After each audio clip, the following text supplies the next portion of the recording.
So we're going to make an alkaline list of foods and an acid list in foods. By looking at this acid alkaline list, you can determine what is the best foods for arthritis and what are the worst. The most alkalizing is the humble lemon, and the lemon is acid where it should be and it's alkaline where it should be. Acid in the stomach to help you digest your meal. But when it's broken down in the gastrointestinal tract and the minerals are absorbed into the tissues, the minerals are an alkaline forming mineral. So this is the sodium and potassium and calcium and magnesium and iron. So the lemon is high in the alkalizing minerals. Dark green leafy vegetables. Dark green leafy vegetables are very alkalizing. We should be eating dark green leafy vegetables every day. So someone might ask, well, what about cooked spinach? Spinach is high in oxalic acid. And in its raw state, the oxalic acid is in an organic state, so it's alkalizing. But when you cook silver beet or spinach, the oxalic acid now is in an inorganic state and it can have an acid effect. So people who have arthritis or gout, they're best to keep to the raw cabbage. Maybe they have a cooked cabbage dish occasionally, but that's the only green that will turn because of the oxalic acid in it when it's cooked. Also vegetables have an alkalizing effect, but for the arthritic person, there are a few vegetables that can have an acid effect, and that's bell pepper. So when someone's wanting to conquer arthritis, the bell pepper must stop. Tomato can also have an acid effect on someone who's suffering from gout or arthritis. Eggplant, sometimes called aubergine, and also the potato. And I'm referring here to the English potato. The Fijians call it the white man's potato. I'm not referring to the sweet potato. The sweet potato is not a potato, it is a yam. So these can have an acid effect on the arthritic person. If a person doesn't have arthritis, they often can eat this class of vegetables. But if you're wanting to conquer your arthritis, your gout, these things have to stop. Not forever, it's just till you've conquered it. Also fruit is alkalizing.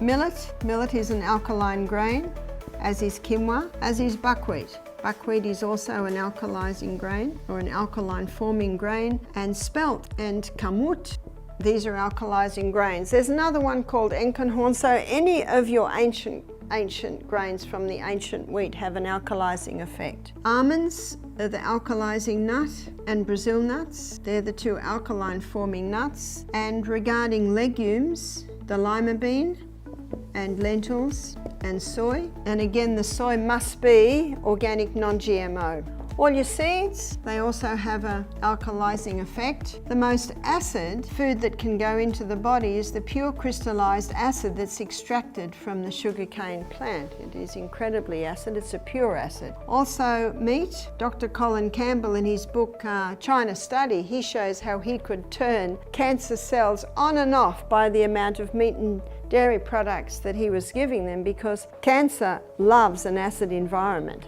These acid foods are high in the acid-forming minerals, which is chlorine and phosphorus and sulfur. When meat breaks down in the body, it gives off a high sulfur waste, so it's particularly acid-forming is the meat. Also the hybridized wheat of today. The wheat was hybridized in the 50s. It went through intensive crossbreeding. It was rushed through. No safety studies were done. They didn't think they had to do safety studies on just wheat. But the effect of it is being seen today. So many people are gluten intolerant, and one of the reasons is the hybridization of the wheat created an incredibly complex protein or gluten structure, so it's very difficult for the gut to break down. And it is higher in the acid-forming minerals. And when that wheat is grown with superphosphate, chlorinated water, so all of these conditions bring it together to make it more acid forming. And most wheat today is grown with glyphosate or Roundup, so there's more acid forming because all your chemicals have an acid effect. Your aged cheese is very acid forming. So the only cheese that doesn't have an acid effect would be things like your goat feta or sheep feta, that they are basically on a neutral. Caffeine has a very acid effect on the body. Alcohol, not a food, but it certainly creates an acid environment. Tobacco, not a food, but it also creates a very acid environment. All your other grains, other than the millet, quinoa, buckwheat spelt kamut, and also all your other legumes, other than lima, lentil and soy, and all your other nuts, other than your Brazil and almonds, have an acid effect. To maintain a 6-point environment at the cellular level, we need to be taking probably 20 to 30% acid-forming foods. And this explains why, because some people see this and say, does that mean I can't eat rice? Well, you can eat rice. Yes, it is an acid grain, but you need a little acid. So it's not that they're totally out, but this 20 to 30% ideally should come from this little section here.